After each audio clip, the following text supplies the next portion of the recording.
how are you? I'm back from London Marathon. If you don't know, I think I mentioned about a few weeks ago that we sponsored my friend Gary to do the London Marathon. Now, the reason I like doing things like that, I like giving money to not just my friend, but also local organisations round about, is because I feel it's a good thing to do. It gets our name out there and gives us the opportunity to give money back to certain communities and sporting events and that sort of things to help them get on their merry way. Gary was one of those. I tell you what, he's bloody good at his running. You know, so I thought, you know, it's a good thing to do. He's a good friend of mine, and it'd be good to kind of help him relieve some of the cost to go down, because it's expensive to go and do the London Marathon. You know, it's just operate in London. So that's where it went. So I took Dealership Diaries along with it, and with the wonders of technology, Gabo managed to kind of do this now for you.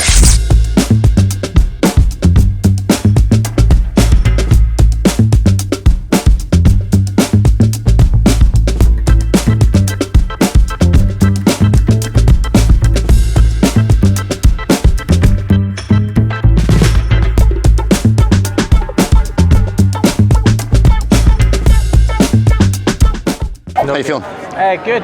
Yeah? Nervous. You got your t-shirt and all the rest of it? T-shirt. Yeah? Number. Just feels a bit real now. It's getting close. It's getting close. Getting close. Right, so we're going to back to the hotel just now, and then we're going to catch a QPR game. Why not? A little bit different. It's race day. Nobsy is away already. So what we're going to do, I'm going to try my best to capture the flavour of the whole day. I've no idea how I'm going to do it. I'm not a content creator. So, tell you what, let's go on a journey on the London Marathon. Oh, check this out.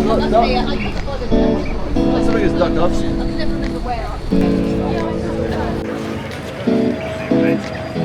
that what you did? Yeah.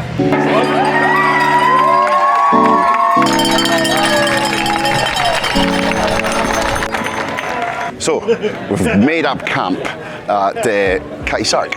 So we'll see him come back. He's at mile mark, I think it's 6. So we'll try and capture him, come round the corner. Hopefully he sees us, but we're making lots of noise. I don't know if you can see this, but you can track him on the app.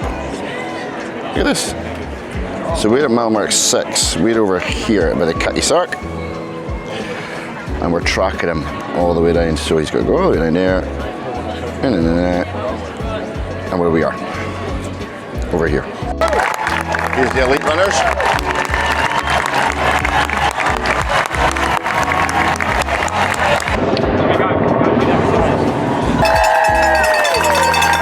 Here he is. Boy, he's coming out right side here. Come on, Run, Nobsy!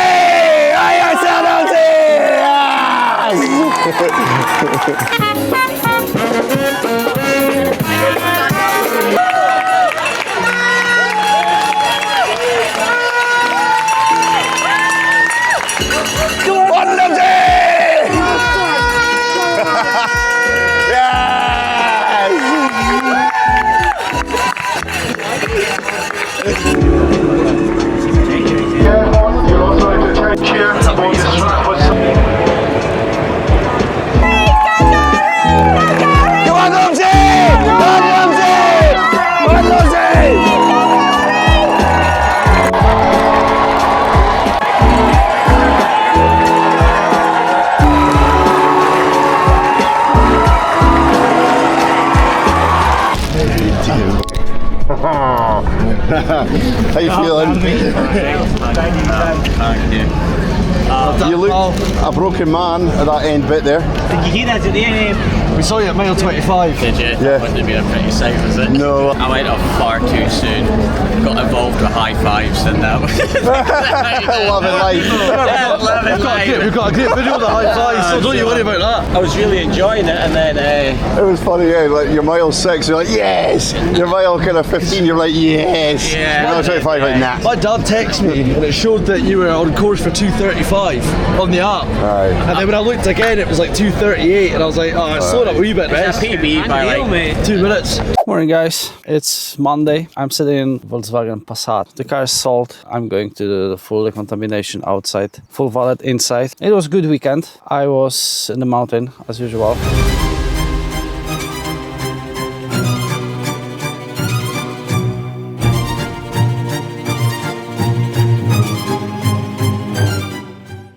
But now just came back to work and have to do this car. I've done the pre-wash, and as you can see, it's full of iron and tar. Maybe a bit closer. Also, inside stains.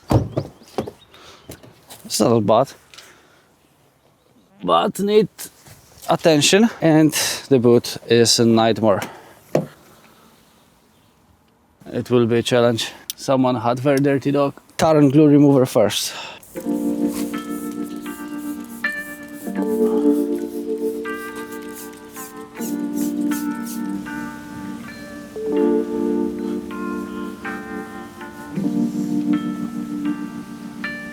Okay, now iron remover. This product stinks.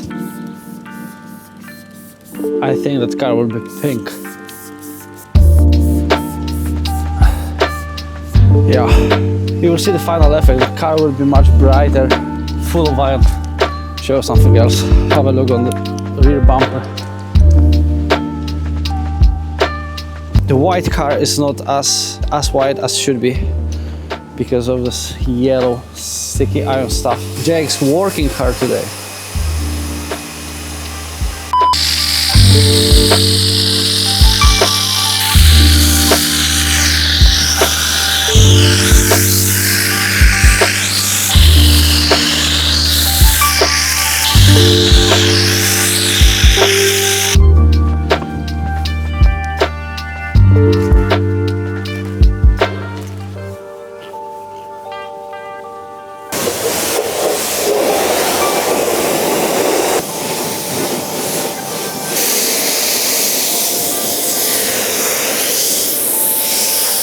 Okay, so the car is washed now, but I have to move it somewhere in the front because James is waiting for washing bay.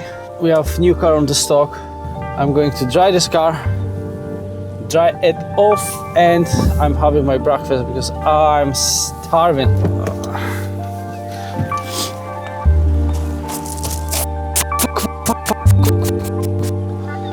Cool.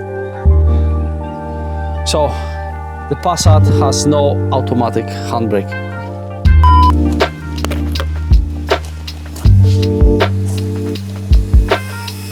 That's a proper white. Car's still a bit wet, but a little bit here.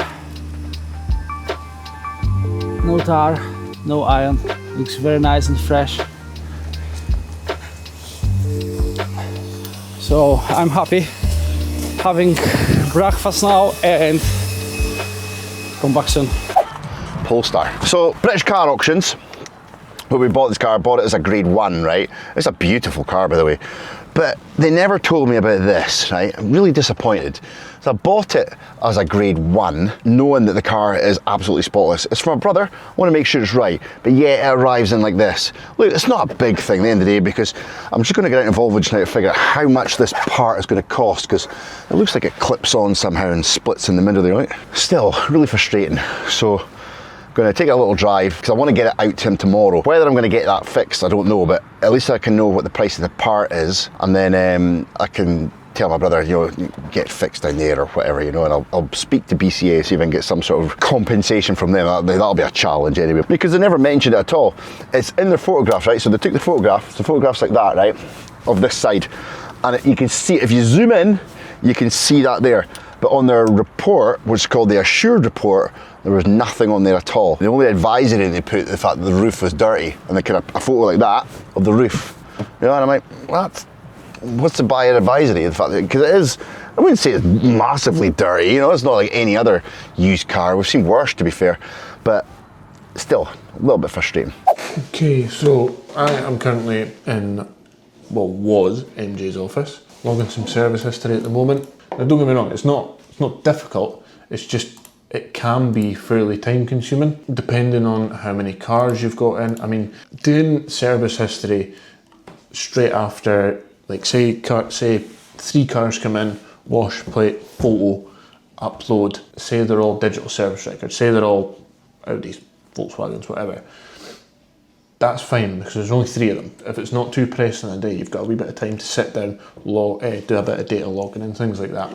But if there's 7 or 8 cars in a day, and 3 of those cars have got service books, 1 car's got a bundle of like independent garage invoices that you've got to go through one by one, and then the rest of the cars are all digital service record. To be honest, 7 cars takes up a lot of your day anyway. By the time you wash and plate, photo, the boys in the valet bay might have a full set, a couple full sets done, so you've got a full set, a couple of cars, there's another 45 minutes, an hour to get that done and uploaded, and blah blah blah, 2 cars, you know, done and uploaded, fully photoed, videoed, all that kind of carry on. So you've got to go and run to TCS, and then the service history kind of falls down the list of priorities. To be honest, it is a priority completely, but sometimes this is where you've got to really prioritise what's what. And service history, if you get a big volume of cars in at one time, service history is a tough one to try and work into your process. Logging the service history doesn't fit into the wash and plate process. It just doesn't, because data logging can take time.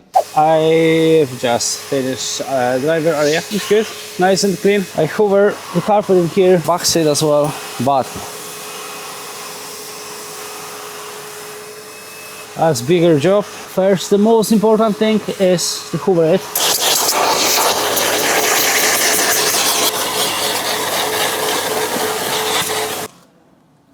My favorite tool.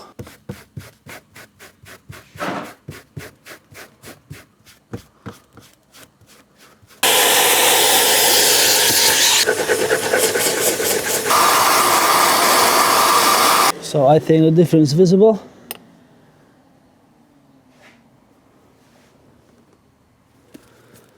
I'll carry on.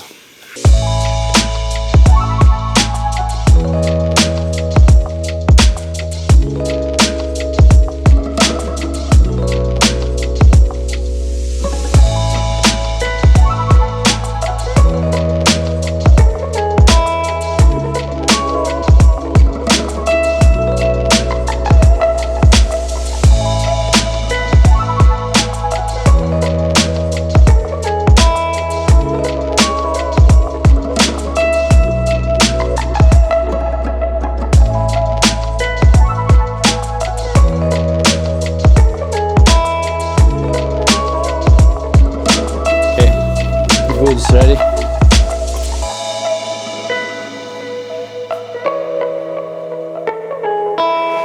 Passerati is ready to go. I'm going to take the car outside. I'm taking it out and I will show you the final effect outside.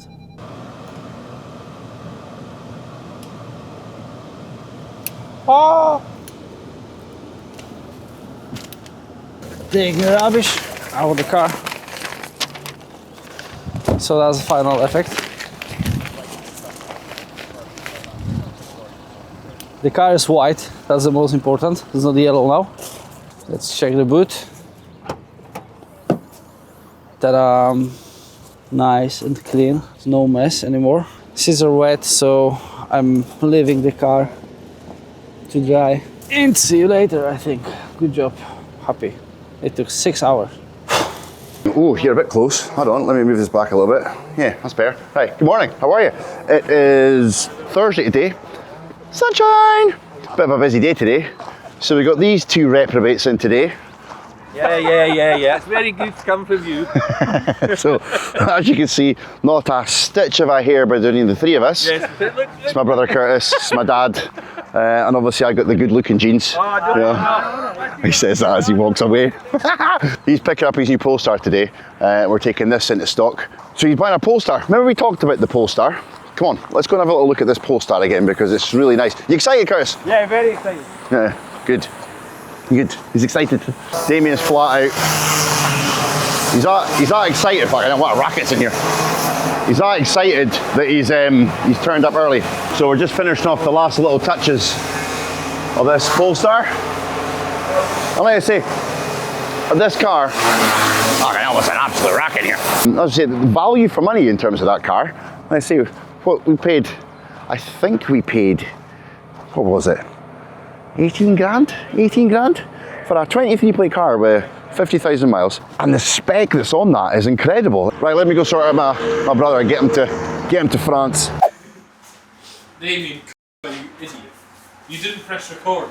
Oh! You never pressed record. I pressed. So, I just bought this in stock. Nice golf car. Leon, yeah, Leon. But aftermarket alloys. What's your opinion on those aftermarket alloys? Because it's a loaded question. If you remember, we've got Golf R alloys in there. Yeah, the diamond cut ones. Yes, the ones that just go straight on. And they were in really good condition. Yeah. So what would look better? They look smaller. They're meant to look like the, you know, the other ones, the Praetorian. I think that's what they're meant to look like. Yeah, but they look 80, they just look small for me. I just don't, you know, I think the tyre tread depth is not right either. I don't know, maybe they are. Maybe give it, see what it looks like once it's been cleaned and it's all done up. I think it would look also good with someone buying it if the standard alloys are on it, because then it appeals to a wider... I like the standard alloys, they just look great. If they were a bit bigger, I'd say keep them on, but I think maybe put the other ones back on. And then when the person comes to buy the car, they'll say, oh, I'm going to change them for a set of bolas. yeah, I'm going to change it for bolas. Nice car though. Nice car. 55,000 miles, good history. Yeah. Yeah. How much do you think it retails for now? 55,000 miles. How old is it? 69 plate? 69. 22, 23 maybe? More? Give it away. Our price? Retail. No, how much I paid. Retail price. Retail. I want to say retail price. 24. 24? 23. You're 23, but 21. Yeah? 21. Pretty good. Yeah. Price. 69 plate. It doesn't look a 69 plate at all either. You think it's what, 7? Oh, it'll be 7-year-old now. This year. I know, it's crazy that, isn't it? 2 keys, good history. It's not really got much else going for it in terms of spec. No. Still though, lapis blue and DSG, that's quite a... Oh, you just said something there. Is it lapis blue or lapis blue? I've always called it lapis. Lapis. What do you call it, Damien? Lapis or lapis? Lapis or... Lapis. Okay. Few touch-ups, yeah. Few touch-ups. Today is mental, right? So we managed to get 4 handovers out. They're all gone. I managed to sell 3 and I bought 2 all by myself. You know what? There's something about, right, when you're on yourself that, okay, it's stressful and whatnot, but I don't know, it just flowed. It just reminded me back to the days at Top Car where it was just you yourself anyway, and we were hi, I'll see you in a minute, yeah, don't worry, and you were all organised anyway. The paperwork was all done and everything was set, the handovers were set. What was good about it, the customers came in exactly when they were supposed to, which made it flow. There was a flurry there at the end, probably about 2 o'clock till about 4 o'clock, where it was just non-stop. I had 2 people out in test drive and I was doing the handover with somebody else. There was another one, that handover was going, there's another one coming in, it was like, but it just worked. Perfect, I'm chuffed. I'm really chuffed for today because I was nervous about today because of the amount of handovers I had with no jack. Yeah, I was a bit nervous, but it's done. I'm delighted. I'm gonna go home for a couple of beers, I think, because I feel like I've earned it. Anyway, that's been this week. Apologies if the content has not been as flowing as it should be, but there's been a bit, obviously, a disruption with MJ now away and Jack being on holiday and all the rest of it. So we're back next week, bright and breezy. Thanks for watching, and as usual, if you like this content, can you please just give us a wee subscribe? Hit me up in the comments. We've got some good comments last week, some good feedback. Look, we'll just continue to be us, and if you like the content, give us a subscribe, a like, a nudge, a hype. There's a new thing called hype. Get on that if you can. I appreciate everything, guys, I really do, and guess what, we'll see you next week. Cheers.